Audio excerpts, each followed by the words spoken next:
Oh, the dreaded toxic coworker that for some strange reason your employer hangs on to. What is that about?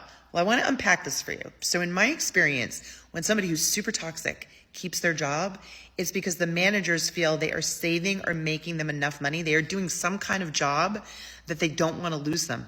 So they're willing to put up with all the toxicity. And I'll give you an example. I worked for a company, and when I got there was a toxic salesperson. She was super toxic. But when I asked, why are you keeping her? They said, because she has these major clients that nobody else has been able to get, and we really want those clients. So she had created job security for herself, and that was what was enabling her to be so toxic.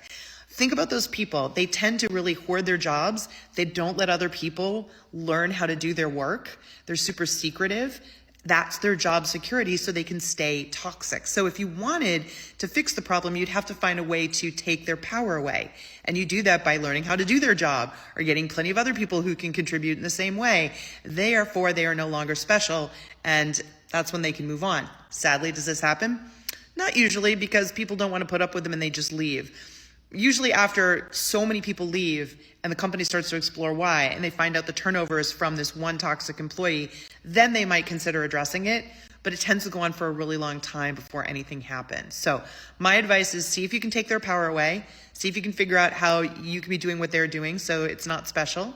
But if not, then I would say look for a new job. You got to do it. You got to get out of there. Why deal with this person? And of course, if you want help with that, you know that's one of my favorite things to do here at TikTok, especially being a beta tester for TikTok series, which let me put together, for example, the 18 most common behavioral questions and how to answer them, the really hard ones. You can watch a couple videos, see if you like my coaching style, and then you can purchase all of the coaching right here inside the app. They charge a big app fee, so I do have to charge a little bit to cover my costs because they take the app fee. But honestly, this has just been the easiest way to get you all very targeted coaching about things like interview prep, resume, LinkedIn, choosing a career. Again, the TikTok series are here for you to check out, and I think they can really help you. People seem to be liking them. So in the meantime, keep the questions coming. Let's keep having conversations like this one. Let's unpack what's going on out there and see if I can't provide you with some advice, because I just want you to be happier in your career because you deserve that, okay? All right, keep the questions coming. Good luck. Go get them. Your toxic coworker said something rude or they insulted you. Here's how you're going to instantly shut them down and make them immediately regret their life choices. The thing about toxic people is that most people don't want to admit to the fact that they're toxic. So they're going to do their best to conceal their toxicity. They're going to be really passive aggressive and try to sneak it by so that people don't notice exactly what they're saying when you know exactly what they're saying. So the first thing you're going to do is say, I didn't catch that. Can you repeat it? It's really important here that you do this in the most neutral tone possible. Now, right here, one of two things is going to happen. Most likely, they are going to backtrack. They do not want to repeat themselves now that all the attention is on them. Oh, it was nothing. Don't worry about it. They know that you know, and they know what you're doing. They're not going to come for you again. But what do you do if they do repeat themselves? You ask them a clarifying question. What do you mean by that? Let them explain their toxicity in detail. And if they want to say that they were joking, you just can't take a joke, here's what you say. Can you explain the funny part to me? Enjoy watching them squirm.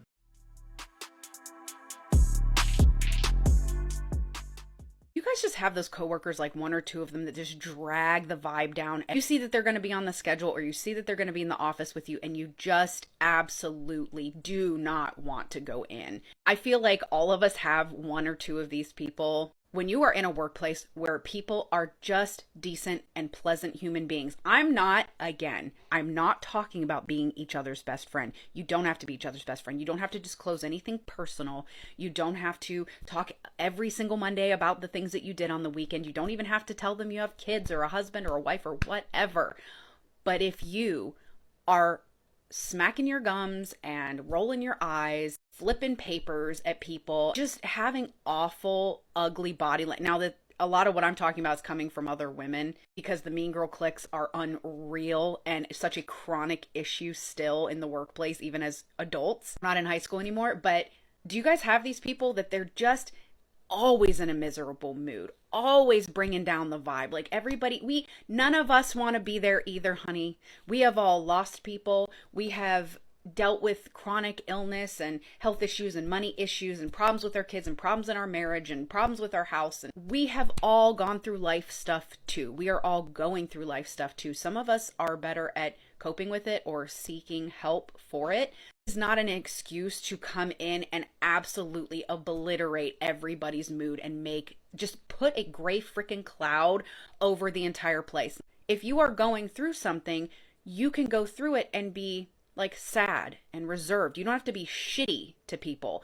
Stay home, go on FMLA, whatever the thing is, or please go get therapy. Go work through the stuff that you are dealing with, because you are making other people absolutely dread their lives every single day by being around you.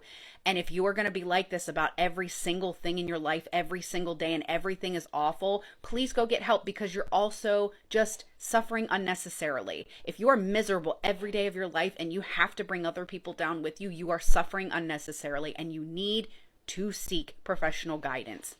Please. If you are dealing with a crusty, busty, dusty, rude motherfucker from work, this is exactly what you're gonna do. That's not gonna get you sent to HR coming from HR. Okay, listen, écoutez, regardez. First of all, everything needs to be put in writing. When you're dealing with the pain in the ass, word of mouth means nada. Every single time they ask for a task or an update or whatever it is, ask them to email you. Ask them to email you. You are going to resist that urge that sits within your chest and your belly and you're everywhere else to talk shit. Gossip's not getting you anywhere. Keep it to yourself, write it down, and then go to your manager. Escalate. This is above your pay grade. Repeat it after me. This is above my pay grade. I'm so sorry, but navigating office politics is not a part of your job description. If you've gotten everything documented and you are staying out of the drama, go to your manager, flag it, ask for support. If you have a very toxic coworker, this is what you're going to do. Every time they ask you for something, ask them to put it in writing. When they ask you for something, you say, that's awesome. Would you mind just popping it into an email? It's how I track my deliverables. No, it's not, but who cares? That way they can't come back and say, oh, I actually didn't ask for it this way. I asked for it that way. You're incompetent. I should tell your manager. There are way too many companies and bosses that don't take bullying and abuse at work seriously. And we've all talked about quiet quitting, but I would like to coin the term quiet bullying.